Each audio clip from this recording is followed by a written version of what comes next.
नमस्कार दोस्तों, मैं राजकुमार मौर्य प्रखर इंडिया यूट्यूब चैनल में आपका स्वागत है। बिहार विधानसभा चुनाव के लिए सभी राजनीतिक पार्टियों ने अपनी अपनी तैयारी तेज कर दी है।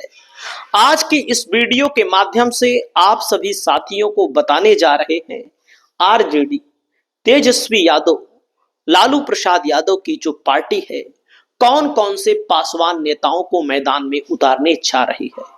क्योंकि चिराग पासवान है एनडीए के साथ, तो आरजेडी का कर्तव्य बनता है कि पासवान कैंडिडेट उतारे।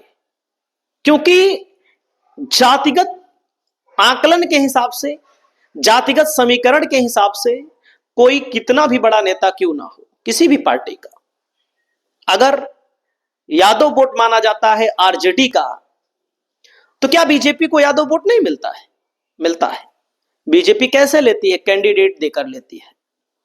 जेडीयू कैसे लेती है? कैंडिडेट देकर लेती है। आप देखिएगा लोकसभा के चुनाव में क्या जेडीयू का कोई यादव नहीं जीता चुनाव? जीता है ना। तो कैंडिडेट आरजेडी भी देगी पासवान समाज से। तो पासवान समाज के कौन कौन से नेताओं का टिकट कंफर्म है, किनको मिलने जा रहा है, इनमें से अधिकतर नाम मैं आपको बताने जा रहा हूं। हो सकता है एक आध दो नाम मैं लूं और टिकट ना मिले। दोस्तों, यहां पर बिहार चुनाव के लिए पीर 35 विधानसभा सीट से रामविलास पासवान चिराग पासवान के पिताजी को माना जाता है। अब उस दुनिया में नहीं है, लेकिन क्या रामविलास पासवान केवल एक ही व्यक्ति का नाम रहेगा? नहीं, आरजेडी के पास भी नेता है। आरजेडी से रामविलास पासवान का टिकट कंफर्म है। इनको आरजेडी चुनाव लड़ाएगी, 100% लड़ाएगी।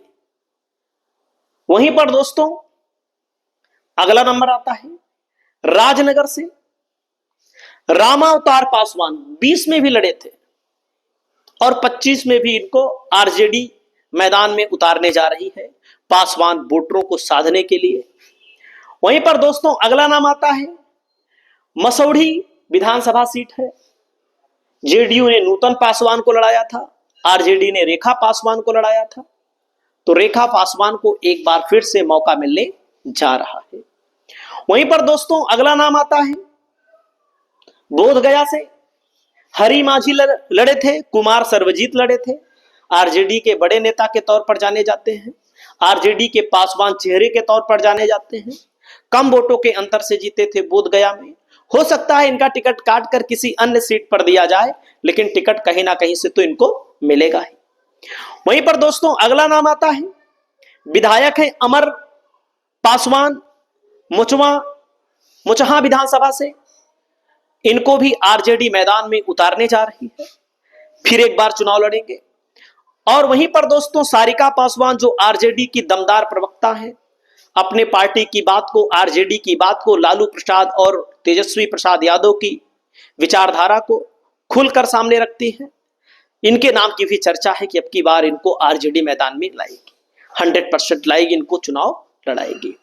वहीं पर दोस्तों अगला नाम मैं आपको दिखाने वाला हूं। अगर मान लीजिए एक आध नाम इसमें पासवान ना हो, थोड़ा गलत भी हो जाए, तो आप लोग कमेंट करके सुधार करिएगा। दोस्तों सिकटी विधानसभा है, शत्रुघ्न प्रसाद सुमन है। इनका भी टिकट कंफर्म है। पिछली बार भी लड़े थे, अब की बार भी आरजेडी से इनका दावा मजबूत है। सिंहेश्वर है चंद्रहास चौपाल, सिंहेश्वर विधानसभा से चंद्रहास चौपाल। इनको भी आरजेडी मैदान में उतारेगी। 2025 का चुनाव आरजेडी के लिए बहुत महत्वपूर्ण है।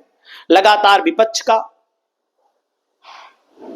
मुंह देख रही है और अब सत्ताधारी पार्टी बनने की पूरी कोशिश कर रही है।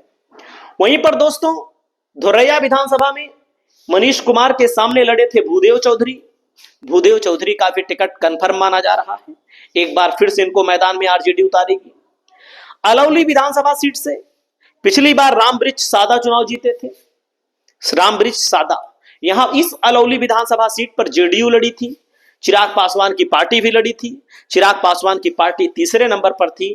तो मैं आपको बताना चाहूंगा इस अलौली की विधानसभा सीट से ही रामविलास पासवान, पशुपतिनाथ पारस ने अपनी राजनीतिक जीवन की शुरुआत की थी, राजनीतिक जीत की शुरुआत की थी।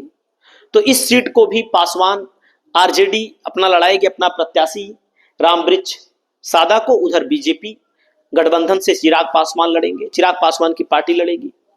वहीं पर दोस्तों गरखा विधानसभा सीट से पिछली बार लड़े थे बीजेपी से ज्ञानचंद मांझी, आरजेडी सुरेंद्र राम को लड़ाएगी, फिर से लड़ाएगी, चुनाव लड़ना तय है।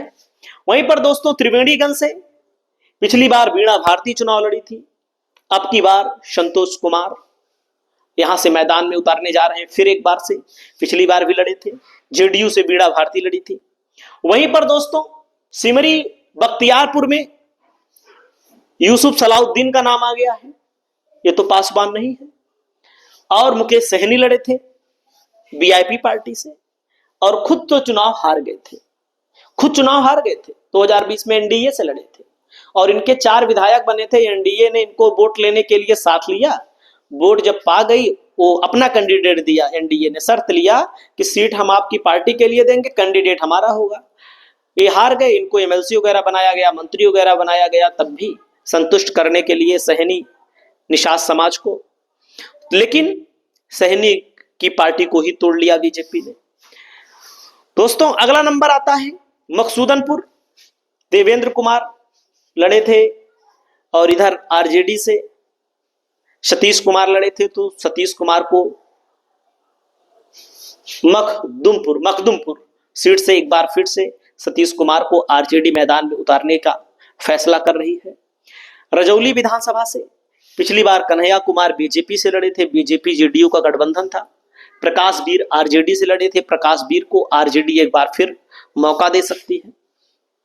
वहीं पर दोस्तों चिराग पासवान की पार्टी लोकसभा के चुनाव में आपने देखा था 5 की 5 लोकसभा की सीटें जीत गई थी, तो ऐसा बताया जाता है चिराग पासवान को पासवान समाज बहुत मानता है, दलित समाज बहुत मानता है, लेकिन अलग अलग जब जो सर्वे निकल कर आया है अभी भी 28-29% जो दलित बिरादरी है वो तेजस्वी यादव को सबसे ज्यादा मानती है। मानने का मतलब नेता बनाना चाहती है, मुख्यमंत्री बनाना चाहती है, उसके बाद चिराग पासवान आते हैं, उसके बाद नीतीश कुमार आते हैं। तो दोस्तों आपकी क्या राय है, बिहार में किसकी सरकार बनेगी?